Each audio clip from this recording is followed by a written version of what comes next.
Hello, everybody. This is Wild Bill here in Studio B. Thank you for tuning in to the Grain of Salt Network, where it is the much debated but never talked about among friends Grain of Salt show that you are attending right now. And we're excited that you did. My name is Wild Bill, and I'll be bringing you a grain of salt today. And this grain of salt is probably going to seem like a repeat to the last post that I put out there. I am going in a direction with what I want to talk about. And I want to make it clear some things as a preliminary to the idea that I want to bring to you. And it is going to be a much debated subject in your mind. It's going to be hard to swallow. It's going to be hard to accept. And it is, I can't remember everything that I've ever posted in the grain of salt arena, but this is going to be a hard one. But I want you to know that I lean this direction in my thinking. And I know that there's going to be a lot of people that, again, it's going to be a much debated subject line for you to think about in your own mind. I think that most believers do believe what I'm going to be talking about, but I don't think they talk about this among their friends. And so I want to kind of get into it, but I want to get into it real slow-like. And so what I'm going to talk about today in this video, it's going to seem like a repeat. But there's some points I want to make to help you. And so without further ado, and again, it's going to seem like a repeat, but there may be some points in this short video that help you to, in order, it kind of helps lead into the subject that I'm going to be talking about for who knows how long. But if you'll tune in and catch every video, you won't get lost in the muck and the mire, if you understand what I'm saying. So one of the first things we have to understand is that our God is morally flawless and perfect and just. He is perfection.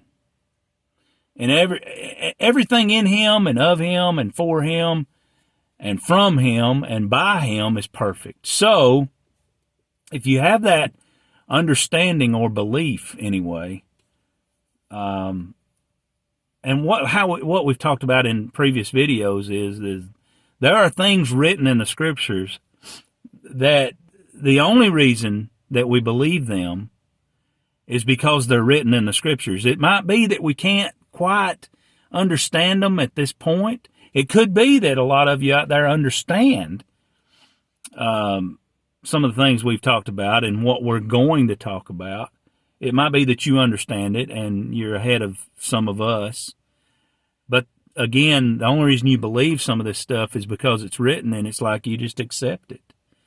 You may not understand it, but you accept it, as a child.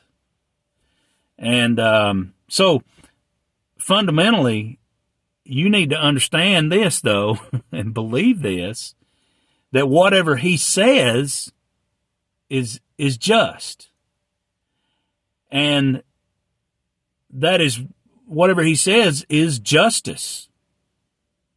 And God makes determinations and based on his own free will and nothing else. I mean, he says what he says and means what he says, and he does these things based on his own free will because he makes the decision to do and say and so on and so forth. He does it simply based on his own free will. And I can't say it any plainer than that. Whatever he wills, maybe this might help. Whatever he wills, based on his own free will, is just. Because he is just. In other words, bear with me. But let's say it another way. It is just because he wills it. I mean, the thing he does and says is good and right and just because he does it, because he says it. That's what makes it good, is because he does it and says it. Let me go this direction. The Creator owes nothing to the creature that cannot understand his ways or his actions and cannot even be his counselor. This subject line puts you and me in our place. And there's a lot of people that cannot handle that.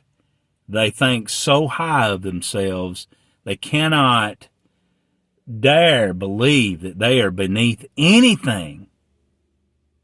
And I'm sorry. And then again, I'm not. His ways and his thoughts and everything he does is way above you.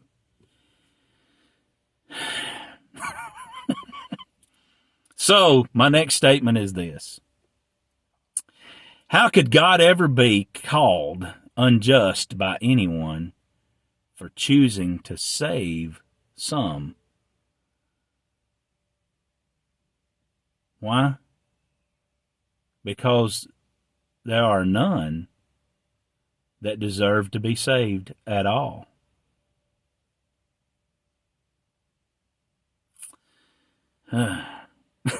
So, we're going to talk more about this. It's going to be a fun topic. This, again, puts us in our place, this topic. I'll say it again. How could God ever be called unjust? Number one.